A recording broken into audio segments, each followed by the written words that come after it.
Adam Christ for My MMA News, being joined by Christian Aguilera after a very, very successful UFC debut against Anthony Ivy. He's joining me right after practice right now, so he's in the middle of sweating some deep breaths right now. But how are you, my brother, Christian Aguilera?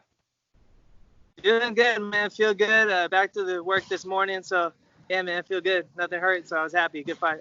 Right? No days off, so you get right back to training. I would anticipate you want a quick turnaround. Am I right? Yeah, we'll get one within the next couple months, I'm sure. I'm sure something's going to pop up. Yeah.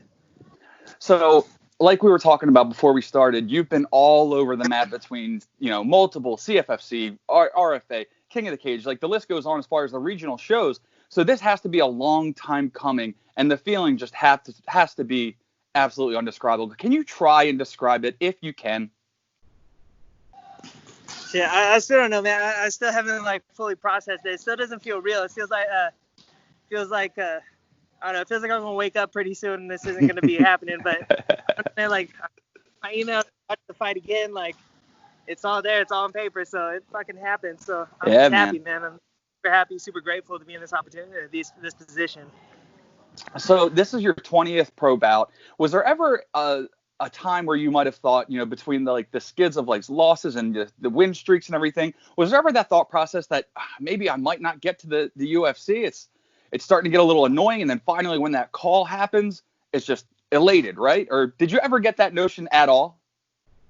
I did a couple times, man. I've sat down with my coaches, I've sat down with my manager a few times and be like, fuck, dude, I want this more than anything in the world, but is it still possible? Can we even get there?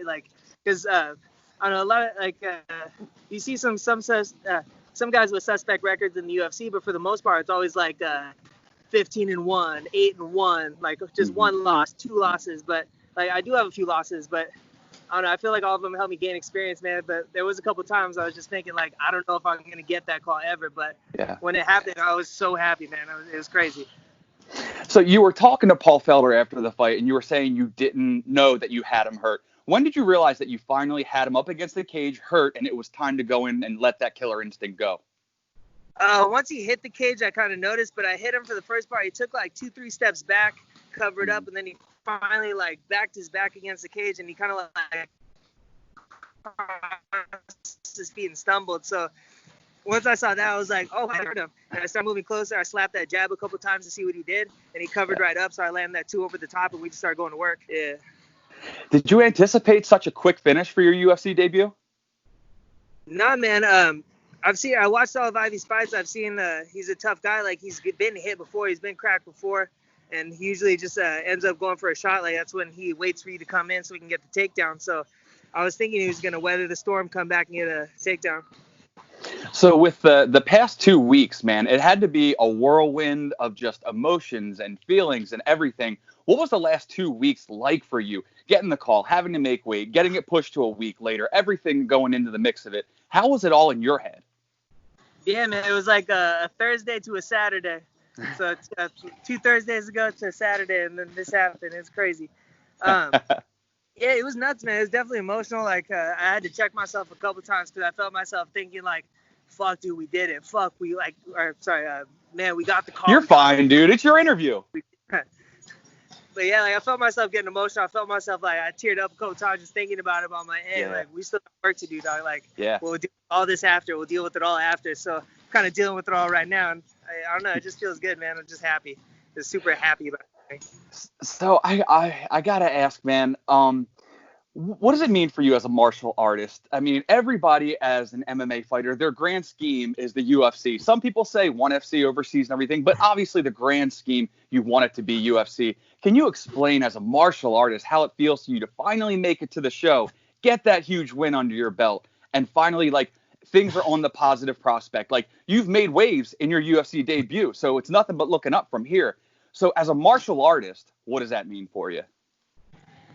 It just validates all this time we put in, man. Sometimes you do sit here and wonder, I'm in the gym 6-7 hours a day, every single day, 6-7 days a week. So it just validates all those hours. It's been more than 10 hours, I'm sure, but it just validates all that work. It was for a purpose. We did it. We we're at the show. Like we got a key to the dance, ticket to the dance, Yeah. Now, is there anything? I mean, I would think that your debut, 59 seconds flat, like nothing could possibly go better. Was there anything that could have made it a little bit sweeter for you? No, man, it was perfect. I would like to have had 4 corners instead of 3, but Right. yeah, like that's the only big difference. I'd rather just bring more people with me, Like I Yeah. don't care about like all my people watched at home. Like that's a better view anyway from the TV for where I'm at. So like it's fine. I don't really care if they're there, but Right. like more of my coaches to be there. I have like 7 corners. That'd be dope. Right. I was curious, and I've asked a lot of fighters this. What's your thought process, especially given the pandemic and all the craziness? Would you rather fought in front of a crowd, or was it a little bit more easy to not fight in front of the crowd? Less emotions involved. You don't have the sway of the crowd that to rock your momentum back and forth. What did you think about it, as well as the smaller octagon? Like coming from the regional shows, that's a big octagon to me. So like we're fighting like 15-foot cage, 20-foot cage, and I think that's a little bit bigger. So like that felt normal, felt comfortable. That was no big deal. But as far as the crowd goes, like same thing. Like I don't really care. Like we can fight in a parking lot, we can fight in like Madison Square Garden. I don't give a fuck. Like we're still gonna fist fight. It's still exactly. So it's me and him in the cage. Like no one's gonna help him. Like someone's gonna yell at the crowd. Like that's not gonna help him. I don't care. At the end of the day, it's a paycheck either way, whether there's a crowd or not, and you got a bonus on top of that. So what does that mean for you, man? I mean, that has to be, a fantastic experience in itself, a big come up. Yeah, like same thing. It still doesn't feel real, man. Like we'll see. I keep looking at my bank account, seeing it, but like it's crazy, man. It happened. Do you have anybody else on your list that you would want to face next? I mean, everybody's usually the company man, whoever the UFC has for me. But is there anybody that you want to make your mark against?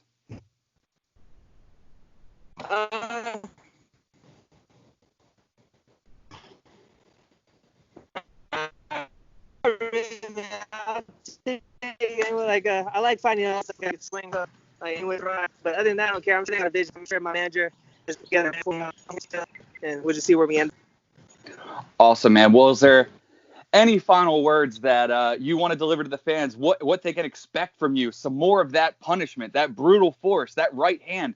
What can the fans come to expect when they see Christian Aguilera step into the cage? Yeah, man. As long as the fight goes, I'll be doing that exact same game plan. I'm coming forward. I'm trying to finish, whether it's on the feet or on the floor. I like exciting fights. I don't like to hug and just hump people's legs the whole fight. Like, that's not me. So, yeah, man. Like, I like to finish. If I'm on the bottom, I'm trying to finish. If I'm on top, I'm trying to finish. Standing up, flying off the cage, whatever the fuck I got to do. Like, so, yeah, man. Expect exciting fights. Expect me to be there for 15 minutes, throwing everything all the time. Awesome, man. Christian, I got to ask, man, is there any sponsors or coaches or teammates, family, friends, anybody you want to give the spotlight to right now that helped you get to the big show? Yeah, definitely Coach Colin Oyama, Tyler Wambles, Ernest Chavez, Jesus Gutierrez. But Ernest Chavez has been with me for like the past 8 years. He's been like the guy I came up with from when he was fighting in the UFC. I was at his first fight, so it's crazy to see like I was his prospect. He brought me all the way up through amateurs and everything, and then he stayed with me all the way till this fight. So that's nuts for him, I'm sure, as well. Like, just we did it. We came up. And same thing, all my people at the gym, training partners, Team Oyama, Classic Fight Team, Raw Town Boxing. Thank you guys for everything. Awesome, man. Christian, I'm going to let you go. I know you have to take a trip to the airport, as you said earlier. So be safe on your drive. I cannot wait to see you compete again in the cage, my man. Yes. Hopefully we can talk in the future. And congratulations on that 59-second win in your UFC debut, man. Has to be awesome. Thank you very much, man. Thank you.